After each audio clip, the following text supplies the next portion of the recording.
Everyone, good evening. कैसे हैं आप सभी लोग? बहुत बहुत स्वागत है आपका मूल मंत्रा सक्सेस प्लेटफॉर्म पे। आइए आज हम विलियम वर्ड्सवर्थ की अगेन बहुत ही इंपॉर्टेंट जो पोएम है, एक्चुअली पोम है, उसका सही प्रोनाउंसिएशन पोम है, तो उसको जो है करने वाले हैं। और इस पोएम के बारे में मैं ये कहूँ तो इस पोएम से आपकी फिगर ऑफ स्पीच भी पूछी जाती है और इस पोएम की लाइंस तो बहुत ज़्यादा पूछी ही जाती हैं। तो यहाँ पर ओवरऑल हम पोएम से रिलेटेड उसके जो वर्ड मीनिंग है वो भी देखेंगे, पूरी पोएम का मीनिंग भी देखेंगे, पूरा लाइन टू लाइन, साथ ही साथ फिगर ऑफ स्पीच देखेंगे, मीटर देखेंगे कौन सा यूज हुआ है, ये कब पब्लिश हुई, यानी कि होल इंफॉर्मेशन आपको इस पोएम के रिगार्डिंग में देने वाली हूँ। तो आइए चलिए फटाफट से हम इसको स्टार्ट कर देते हैं। तो इस पोएम का नाम है the word is too much with us. ठीक, आइए इसको डील करते हैं। ये पेज मैंने रखा है आपको इन्फॉर्मेशन देने के लिए, तो यहाँ पर ही हम चीजें आपको बताते जाएंगे और आप जो है उसको नोट डाउन करते जाएंगे। अगर आपको लगेगा कि वो चीज जो है वो जरूरी है और आपके लिए, तो उन चीजों को जो है हम फटाफट से क्या करते जाएंगे, नोट करते जाएंगे। आइए चलिए स्टार्ट करते हैं। तो अगर बात करें इस पोएम की कि ये पोएम पब्लिश कब हुई है, तो ये जो आपकी पोएम है वो पब्लिश हुई है 1807 में। और 1807 का कलेक्शन तो आपको पता ही है ना, पोएम इन 2 वॉल्यूम्स जो आया था। तो ये 1807 में इसका क्या है, इसका पब्लिशिंग ईयर है, पब्लिशिंग टाइम है। ठीक, ये आप समझिए। और अगर मैं बात करूं कि ये किस फॉर्म में लिखी गई है, तो ये इटालियन फॉर्म में लिखी गई पोम है। और इस ये जो है इसको किस जॉनरा के अंतर्गत रखेंगे, तो ये एक सोनेट है। और सोनेट जैसे कि स्टार्टिंग में 14 लाइंस की हुआ करती थी, तो ये 14 लाइंस की एक सोनेट है। और इसकी आप फर्स्ट लाइन ही देख रहे हैं, इसका टाइटल है the word is too much with us. ठीक, और अगर बात करें इसके राइम स्कीम की, अगर हम बात करें इसके राइम स्कीम की, तो इसकी जो राइम स्कीम है वो है ए बी बी ए, जिसे कि हम एक ट्रिक के माध्यम से याद भी करते हैं, अब्बा अब्बा, तो इससे याद रहता है अच्छे से। तो ये ट्रिक है ए बी बी ए, ये आपकी ऑक्टेव की ट्रिक है। ठीक है, यानी कि ये जो ऑक्टेव यानी जो स्टार्टिंग की 8 लाइन है उसके बारे में है। उसके बाद जो आपकी 6 लाइन है यानी कि जो सेस्टेट है उसके बारे में देख लेते हैं। उसकी राइम स्कीम है C D C and D C D, ये चीजें हैं। और इसको जब हम जो है अभी अपनी पोम पढ़ेंगे, उसको कंप्लीट करेंगे, तो वहां पर इस राइम स्कीम को हम सेट करके भी देखेंगे। अगर बात करें इस पोम में कौन कौन से आपके फिगर ऑफ स्पीच यूज हुए हैं, तो अगर हम बात करें फिगर ऑफ स्पीच की, तो जो फिगर ऑफ स्पीच है वो मैक्सिमम आपको जो है वो पर्सोनिफिकेशन देखने के लिए मिलता है। ठीक है, पर्सोनिफिकेशन देखने के लिए मिलता है ज्यादा, और एक जगह आपको जो है वो ऑक्सीमोरॉन देखने के लिए मिलता है। ठीक ठीक, ऑक्सीमोरॉन आपको देखने के लिए मिलता है। तो आइए अब इस पोएम को पूरा डिटेल में हम कवर कर लेते हैं। उसके बाद इन चीजों को मैं लाइन बाय लाइन आपको जो है वो क्लियर करूंगी, बताऊंगी। तो देखिए ये पोएम जस्ट इतनी छोटी सी ही है, 14 लाइंस की है। तो आइए पहले हम ऑक्टेव पार्ट को इसके कवर करते हैं, यानी कि 8 लाइंस को कवर करते हैं। उसके बाद हम आगे की 6 लाइन यानी सेस्टेट को देखेंगे। The word is too much with us, the word is too much with us, यही आपकी पोम का टाइटल भी है। तो इसका मतलब क्या है, हम इस दुनिया से बहुत ज्यादा जुड़ गए हैं। टू मच विथ अस, ये संसार जो है वो हमसे बहुत ज्यादा जुड़ा हुआ है।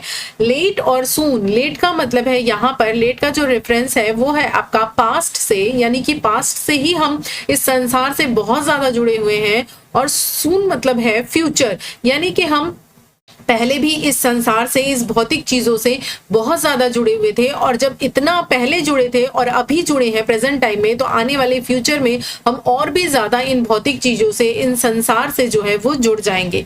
गेटिंग एंड स्पेंडिंग, किन चीजों में जुड़ेंगे, कमाने में, एंड स्पेंडिंग, खर्च करने में, यानी कि हम अपना पूरा जो जीवन है वो कमाने और खर्च करने में ही लगा देंगे। We live waste our powers, और इस तरह से हम क्या करेंगे, अपनी पावर्स को, जो पावर हमें नेचर ने देकर, ईश्वर ने देकर भेजी है, उसको हम क्या करेंगे, वेस्ट कर देंगे। क्योंकि ईश्वर ने ये जो मानव जीवन दिया है, ये जो मानव तन दिया है, ये और भी बहुत चीजों के लिए दिया है, दूसरे के बारे में सोचने के लिए या और भी बहुत सारे काम करने के लिए। लेकिन हम इसको बहुत ही तुच्छ से गोल कमाने और खर्च करने जैसे तुच्छ से गोल पर जो है इसको स्पेंड करके इस लाइफ को क्या कर रहे हैं, वेस्ट कर रहे हैं। Little we see in nature that is ours. Little we see यानी कि जो भी थोड़ा बहुत हम देख पाते हैं, क्योंकि हम बहुत कुछ तो नहीं देख पाते, क्योंकि हमारी जो नजरें हैं वो बहुत भौतिकवादी हो गई हैं, वो गेटिंग और स्पेंडिंग में लगी हुई हैं, लेकिन फिर भी हम जो थोड़ा बहुत देख पाते हैं, little we see in nature, इस नेचर में, दैट इज आर्स, वो हमारा ही है, किसी और का नहीं, वो प्रकृति ने हमें ही दिया है, उस खूबसूरत तोहफे से हमें ही नवाजा है। तो जो भी हम इस नेचर में देखते हैं, जो भी इस प्रकृति में हमारे आसपास है, वो सब कुछ किसका है? हमारा ही है। We have given our heart away। हमने क्या किया है? अपने हर्ट को, हमारा जो हृदय है उसको अवे कर दिया है, दूर कर दिया है। किससे? नेचर से। हमने इस खाने कमाने के चक्कर में इस नेचर से अपने आप को, अपने हृदय को बहुत ज्यादा क्या कर दिया है? दूर कर दिया है, अवे कर दिया है। और जो हमारे लिए एक सॉर्डिड बून बन गया है। सॉर्डिड मतलब क्या होता है? एक अभिशाप, ठीक, एक ऐसा मतलब लालच आप जिसे कह सकते हो, जिसमें हम पड़े हुए हैं, एक अभिशाप। और बून का मतलब होता है वरदान, यानी कि हमारे पास एक वरदान तो है कि हम इस प्रकृति में हैं, प्रकृति में हमारे पास इतनी खूबसूरत चीजें हैं जो हमें सिखा सकती हैं, बता सकती हैं, जिससे हम अपने आप को बहुत अच्छा हील कर सकते हैं। ये बून तो हमें ईश्वर ने दिया है प्रकृति के रूप में, लेकिन ये हमारे लिए अभिशाप बन गया है। क्यों? क्योंकि हम इसके पास है ही नहीं, हमारे पास समय ही नहीं है कि हम अपना थोड़ा भी समय इसमें बिताएं। हम नेचर के बगल से भी गुजर जाते हैं हम, लेकिन नेचर की खूबसूरती को क्या महसूस ही नहीं करते। इतना ज्यादा हम भौतिकवादी हो गए हैं। इसीलिए हमें ये जो वरदान मिला है, ये वरदान हमारे लिए क्या हो गया है? लालच भरा अभिशाप हो गया है। ये हमारे लिए एक क्या है? अभिशाप वरदान हो गया है। क्लियर है यहां तक? आई थिंक आपको बहुत अच्छे से क्लियर होगा। आगे देखिए, ये आपकी जो है वो 4 लाइन्स थी, 1 2 3 एंड 4 लाइन्स और कवर करेंगे हम, तो हमारा ऑक्टेव हो जाएगा। आगे देखिए, दिस सी, ये जो सी है, यानी कि उनके सामने ये जो सी है, that bares her bosom to the moon. ये क्या कर रहा है? बॉजम, बॉजम मीन्स होता है चेस्ट या छाती। तो ये जो सी है, ये जो समुद्र है, ये क्या कर रहा है? ये अपनी छाती को खोलकर मून की तरफ देख रहा है। यानी कि ये जो समुद्र है, ये भी देखिए किस तरह से, कितनी ऊंचाई से लहरें जो है इसकी, वो मून को पाने की कोशिश कर रही है। यानी कि ये मून की तरफ किस तरह अपनी छाती खोलकर देख रहा है। The wind that will be हॉलिंग at all hours. हॉलिंग का मतलब क्या होता है? हॉलिंग का मतलब होता है क्राई, या फिर बहुत तेज आवाज में हवा का चलना।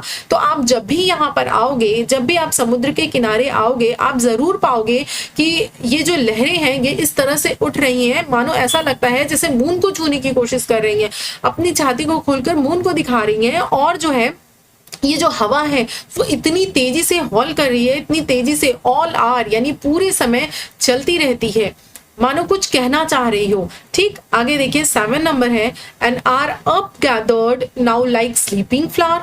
लेकिन ये सारी चीजें जो भी हैं, ये सब कुछ हमारे लिए कैसी हो गई हैं? Like sleeping flower. Sleeping flower का मतलब है सोता हुआ फूल। और सोता हुआ फूल कैसा होगा? यानी कि मुरझाया फूल। जो फूल मुरझा गया है, क्या आप उसको कितना भी पानी दे दो, खाद दे दो, क्या वो फूल फिर से जिंदा हो सकता है? नहीं। इट मीन्स जो डेड फूल है, जो मुरझाया फूल है, वो नहीं जिंदा हो सकता। बिल्कुल उसी तरह से हमारी आत्मा भी हो गई है, हमारा हर्ट भी हो गया है। हम भी बिल्कुल भौतिकतावाद में इतना ज्यादा रम चुके हैं कि हमारा जो हृदय है वो भी बिल्कुल स्लीपिंग फ्लावर की तरह हो चुका है, और हम इस नेचर की खूबसूरती को फील नहीं कर पा रहे हैं। फॉर दिस, इन सारी चीजों के लिए, फॉर एवरीथिंग, प्रत्येक चीजों के लिए, we are out of tune. किन चीजों के लिए? इन समुद्र के लिए, और ये जो हवाएं हैं इनके लिए, इन नेचर के लिए, इन सभी चीजों के लिए हम क्या हो गए हैं? We are out of tune. हम इन सभी चीजों से बिल्कुल बाहर हो गए हैं, आउट ऑफ ट्यून हो गए हैं, यानी कि इसे बोलते हैं बिल्कुल अलग हो जाना। हम इन सारी चीजों से क्या हो गए हैं? बिल्कुल अलग हो गए हैं। यहां तक हमारी 8 लाइन थी। जैसे कि जब आपने अगर कभी पढ़ा होगा सोनेट के बारे में, ठीक है, तो आपने देखा होगा कि ये जो ऑक्टेव वाला पार्ट होता है, इस ऑक्टेव वाले पार्ट में आपका जो पोइट है वो क्या करता है? अपनी प्रॉब्लम को जो है वो डिस्कस करता है। और जैसे ही इसके बाद सडन चेंज आता है, यानी कि वोल्टा, उसके बाद आपको जो है वो देखने के लिए मिलता है 9 लाइन से जो सेस्टेट है, इसमें वो खुद ही कुछ ना कुछ सॉल्यूशन उस प्रॉब्लम का देने लगता है। तो वो आगे क्या कह रहा है? इट मूव्स अस नॉट, ये हमें हिला भी नहीं सकता, तनिक भी नहीं हिला सकता। क्या नहीं हिला सकता? ये नेचर, क्योंकि हम इतना ज्यादा भौतिकतावादी हो गए हैं कि जब हम इसे कभी देखेंगे ही नहीं उस नजर से तो हमें क्या इसका प्रभाव पड़ेगा।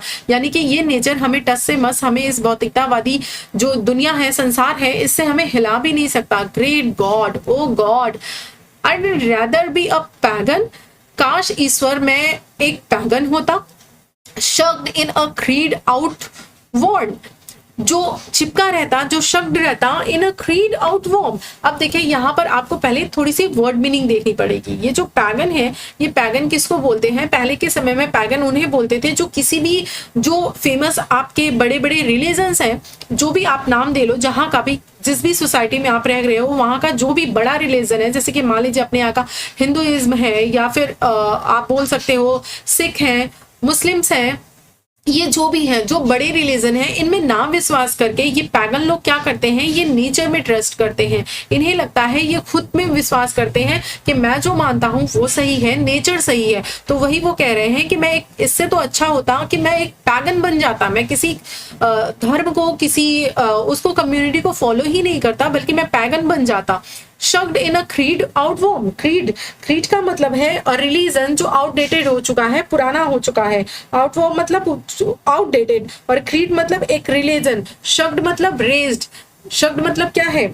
शकल्ड मतलब, सॉरी शक नहीं, शकल्ड मतलब क्या है? रेज, यानी कि जो पहले रिलीजन हुआ करता था, जिसमें लोग, जो मेन रिलीजन चल रहा है उसको ना मानकर अपनी और नेचर की माना करते थे। काश मैं उसी रिलीजन से जो पहले था, जो अब आउटडेटेड हो गया है, आउटवर्न हो गया है, काश मैं उसी से जुड़ जाता और उसी में रहता। काश मेरा जन्म कहीं ऐसी छोटी जगह पर हुआ होता जहां पर मैं इन चीजों को फॉलो कर पाता, मान सकता, यानी कि मैं एक पैगन बन पाता।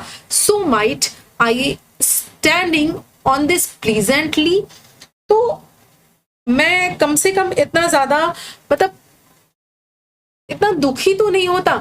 यानी उनके कहने का मतलब है, आगे देखिए वो कह रहे हैं, तो ऐसा क्या होता? सो माइट आई स्टैंडिंग, तो मैं क्या करता? खड़ा होता। दिस प्लीजेंटली, ली मतलब होता है हरा भरा घास का मैदान, एक ओपन एरिया जो ग्रीनरी भरा हो। तो मैं क्या करता? मैं एक घास के मैदान में, हरे भरे घास के मैदान में क्या होता?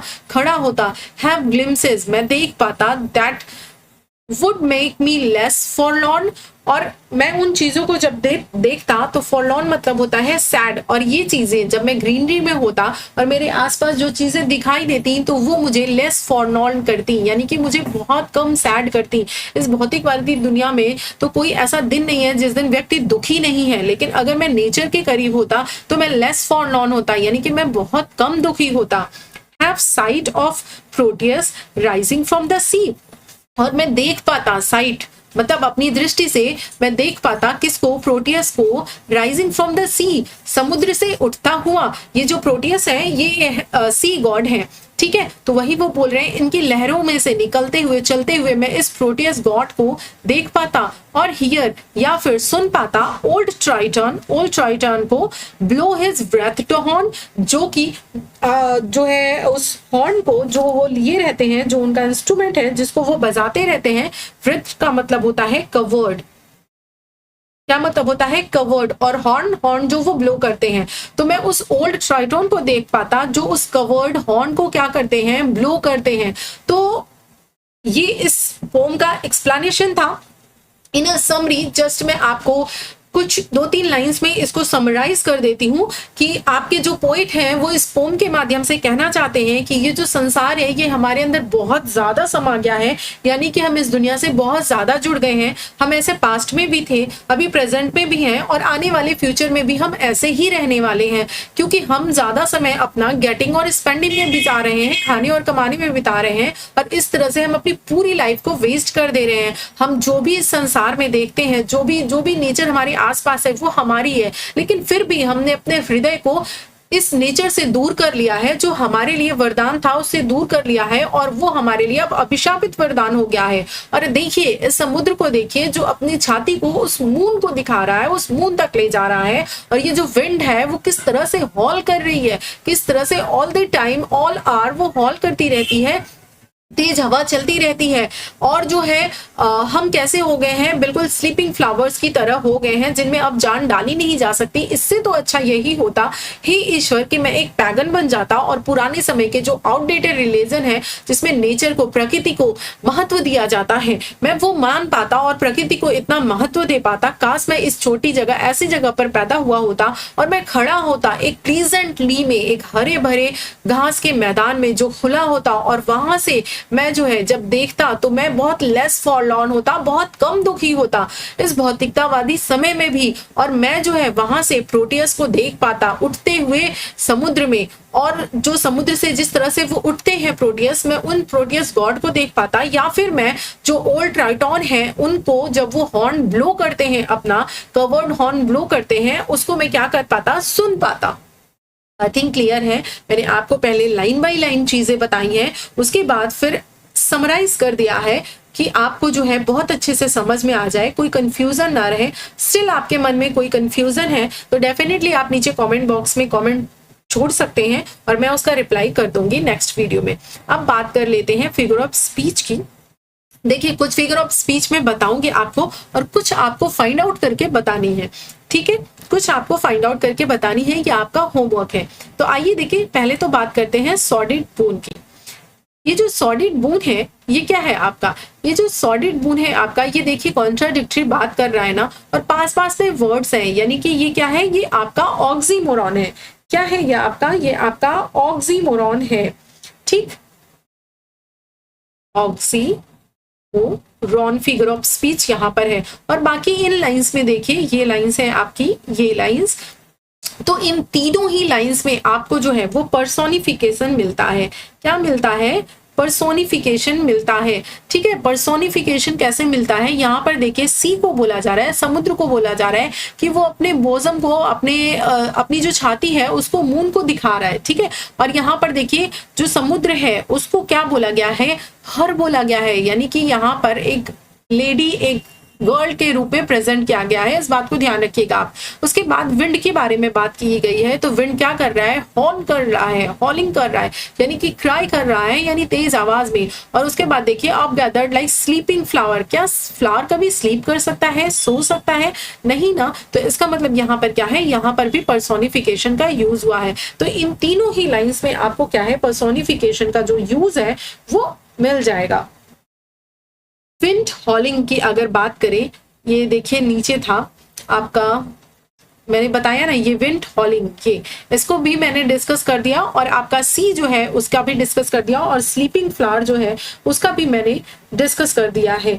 तो ये फिगर ऑफ स्पीच हो गए हैं, और अगर इसमें और भी फिगर ऑफ स्पीच हैं एक आध, तो आप मुझे जो है वो कमेंट करके बताएंगे। अब आइए इसका हम देख लेते हैं राइम स्कीम।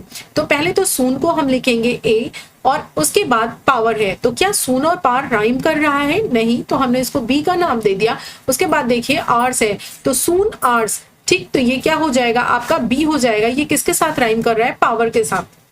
ये सून के साथ तो राइम नहीं कर रहा, लेकिन ये पावर के साथ राइम कर रहा है, तो हमने इसको अगेन बी का नाम दे दिया। उसके बाद देखिए बून राइम कर रहा है सून के साथ, तो बून सून ए हो गया। तो आपकी राइम स्कीम हो गई ए बी बी ए, यानी कि सून बून और पावर आर, ये राइम कर रहा है। उसके बाद देखिए मून से चलते हैं फिर, तो आपका मून अगेन ए हो जाता है, क्योंकि सून बून मून ये तीनों राइम कर रहे हैं, तो हमें ए नाम देना पड़ेगा। उसके बाद देखिए आर, तो जो आपका और है वो राइम कर रहा है किससे, पावर और, ठीक है, इनसे राइम कर रहा है, तो ये आपका बी हो गया। उसके बाद फ्लावर भी उसी तरह से राइम कर रहा है, और फ्लावर तो अगेन आपका ट्यून है, ये भी मून के साथ राइम कर रहा है, तो आपकी ये भी राइम स्कीम बन गई ए बी बी ए, ठीक है। अब उसके बाद करते हैं इसकी बात, तो इसको हम नाम देते हैं सी बी, बी दिया हुआ है ना, ये किसी के साथ राइम नहीं कर रहा ऊपर वालों से, तो हमने इसको सी का नाम दे दिया। उसके बाद देखिए आउट वॉर्न है, ये भी नहीं राइम कर रहा किसी के साथ, तो हम इसको अगेन डी नाम दे देते हैं। फिर है ली, तो बी ली राइम कर रहा है, तो ये हो गया सी, यानी कि इसकी लाइन राइम स्कीम हो गई सी डी सी। उसके बाद है आपका फॉरलॉन, फॉरलॉन क्या है, ये इसको डी रख देते हैं, क्योंकि आउट वॉर्न फॉरलॉन राइम कर रहे हैं, तो इसको हमने डी रख दिया। उसके बाद ली बी सी राइम कर रहा है, तो हमने इसको सी रख दिया। और उसके बाद हॉर्न, आपका हॉर्न फॉरलॉन आउट वॉर्न ये तीनों राइम कर रहे हैं, तो इसको हमने डी का नाम दे दिया। तो आपकी राइम स्कीम बन गई D C D, C D D, ABBA और फिर उसके बाद ABBA। ये क्लियर है? यहाँ पर मैंने इस फॉर्म से रिलेटेड आपको सारी इंफॉर्मेशन बता दी है जो भी मुझे उचित लगा कि आपके एग्जाम में आ सकता था। पूरा डिटेल में मैंने डिस्कस किया है आपको। स्टिल अगर आपके मन में कोई क्वेश्चन रह जाता है तो डेफिनेटली जो है आप हमें कमेंट कर सकते हैं। एंड अब चलने का, विदा लेने का टाइम हो गया है क्योंकि मैंने आपका टॉपिक कवर करा दिया है। तो नेक्स्ट अगर आप किसी टॉपिक पे आपकी डिमांड है, आपको चाहते हैं कि हम उसको कवर करें, तो ज़रूर मुझे बताइएगा। एंड वीडियो को पूरा देखने के लिए थैंक्स। और अगर वीडियो पसंद आया हो तो उसको लाइक कर दीजिएगा। और अगर आप हमारी फैमिली से जुड़ना चाहते हैं तो उसको सब्सक्राइब करके बेल आइकन हिट कर लीजिएगा ताकि इस चैनल पे, इस प्लेटफॉर्म पे आने वाली सारी वीडियोस की नोटिफिकेशन आपको मिल सके। Thank you so much. Bye bye. अपना ख्याल रखिए, अपनों का ख्याल रखिए।